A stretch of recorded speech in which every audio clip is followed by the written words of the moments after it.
कैसे हैं आप लोग। आज हम आप लोगों के साथ इतिहास के 7वें चैप्टर को लेकर के आए हैं। ठीक है, व्यापार एवं भूमंडलीकरण, व्यापार और भूमंडलीकरण। देखिए, आपका पहला प्रश्न आता है विश्व बाजार किसे कहते हैं। तो उस तरह के बाजार को हम विश्व बाजार कहेंगे जहाँ की वे सभी देशी वस्तुएं आम लोगों को खरीदने के लिए उपलब्ध हो। ठीक है, जैसे कि भारत की आर्थिक राजधानी मुंबई हो, यह आपका विश्व बाजार का क्षेत्र है। ठीक है, दूसरा प्रश्न आता है आपका भूमंडलीकरण किसे कहते हैं। तो देखिए, भूमंडलीकरण जीवन के सभी क्षेत्रों का एक अंतर्राष्ट्रीय स्वरूप है। ठीक है, जिसने दुनिया के सभी गांवों को आपस में जोड़ दिया, जिससे संपूर्ण विश्व एक बड़े गांव के रूप में परिवर्तित हो गया। मूल रूप से भूमंडलीकरण राजनीतिकरण, आर्थिक, सामाजिक, वैज्ञानिक और सांस्कृतिक जीवन के विश्वव्यापी समायोजन का एक प्रक्रिया है जो विश्व के विभिन्न लोगों को भौतिक व मनोवैज्ञानिक स्तर पर एकीकृत करने का सफल प्रयास करती है। ठीक है, देखिए उसी प्रकार से आपका तीसरा प्रश्न है बहुराष्ट्रीय कंपनी क्या है। तो कई देशों में एक ही साथ व्यापार और व्यवसाय करने वाले कंपनी को बहुराष्ट्रीय कंपनी कहा जाता है।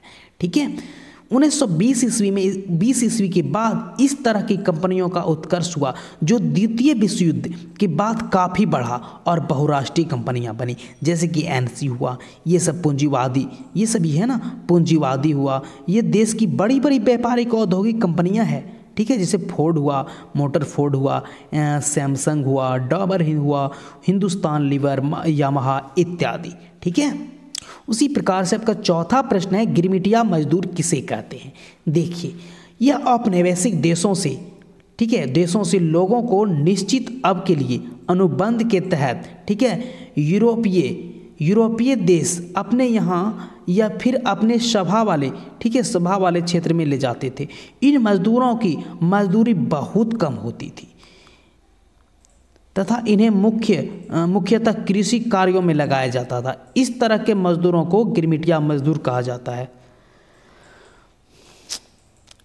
5वां नंबर आपका प्रश्न है वैश्वीकरण को संभव बनाने वाले 3 प्रमुख कारक बताना है आपको। ठीक है, तो देखिए, वैश्वीकरण को संभव बनाने वाले 3 प्रमुख कारण इस प्रकार है। तो पहला कारण आपका प्रौद्योगिकी में, ठीक है, दूसरा है व्यापार और निवेश की नीतियों का उदारीकरण, तीसरा आपका WTO जैसे अंतर्राष्ट्रीय संगठनों का दबाव। ठीक है, उसी प्रकार से आपका छठा प्रश्न है गिरमिटिया मजदूर कहाँ से लाए जाते थे। तो देखिए, गिरमिटिया मजदूर मुख्य रूप से पूर्वी उत्तर प्रदेश, बिहार, मध्य प्रदेश और तमिलनाडु के इलाके से लाए जाते थे। देखिए, उसी प्रकार से आपका 7वां प्रश्न है यूरोप में महामंदी का मूल कारण क्या था। तो यूरोप में महामंदी का मूल कारण था कृषि क्षेत्र में अति पैदावार, अनाजों की कीमत गिर जाने से, ठीक है, अनाजों की कीमत गिर जाने से ग्रामीण अर्थव्यवस्था गहरे संकट में पड़ गई। इसका असर सभी क्षेत्रों में हुआ, बहुत से क्षेत्रों में इसका असर हुआ। ठीक है, उसी प्रकार से आपका नेक्स्ट प्रश्न आता है 8वां नंबर। देखिए, 1929 ईस्वी का आर्थिक संकट के कारणों को संक्षेप में बताइए। तो देखिए, 1929 ईस्वी का आर्थिक संकट के बुनियादी कारण स्वयं इसी अर्थव्यवस्था के फलस्वरूप समाप्ति, ठीक है, समाहित जो होती है ना, तथा प्रथम विश्व युद्ध के 4 वर्ष यूरोप को छोड़कर बाजार आधारित अर्थव्यवस्था का विस्तार, ठीक है, हो चला गया, जिसके कि मुनाफे बढ़ते चले गए। दूसरी ओर अधिकांश लोग गरीबी के अभाव में पिसते रहे। ठीक है, लेकिन नवीन तकनीक प्रगति और मुनाफे ने उत्पादन में काफ़ी बढ़ाकर कर दिया, किंतु अतिरिक्त उत्पादन के खरीदार बाजार में नहीं थे। ठीक है, कृषि में भी अति उत्पादन की समस्या बनी हुई थी। अति उत्पादन के कारण कीमतें काफ़ी गिर गई, जिससे किसान की आय घट गई। इस स्थिति से निपटने के लिए, ठीक है, उन्होंने उत्पादन को और बढ़ाया ताकि कम कीमत पर ज़्यादा माल बेचकर अपनी आय स्तर बनाए रख सके। इससे कीमतें और नीचे चली गई। ठीक है, जिसने आर्थिक संकट को जन्म दिया। अमेरिका द्वारा यूरोपीय देशों को दिए गए ऋण की वापसी की मांग, ठीक है, मांग ने आर्थिक संकट को और गहरा दिया। ठीक है, देखिए नेक्स्ट प्रश्न आता है आपका उसी प्रकार से 9वां नंबर क्या कह रहा है। यह प्रश्न आपका है विश्व बैंक क्यों स्थापित किया गया। ठीक है, तो विश्व बैंक की स्थापना का उद्देश्य था उद्देश्य सदस्य देशों के पुनर्निर्माण के काम को आगे बढ़ाने के लिए ऋण की सुविधा उपलब्ध कराना था।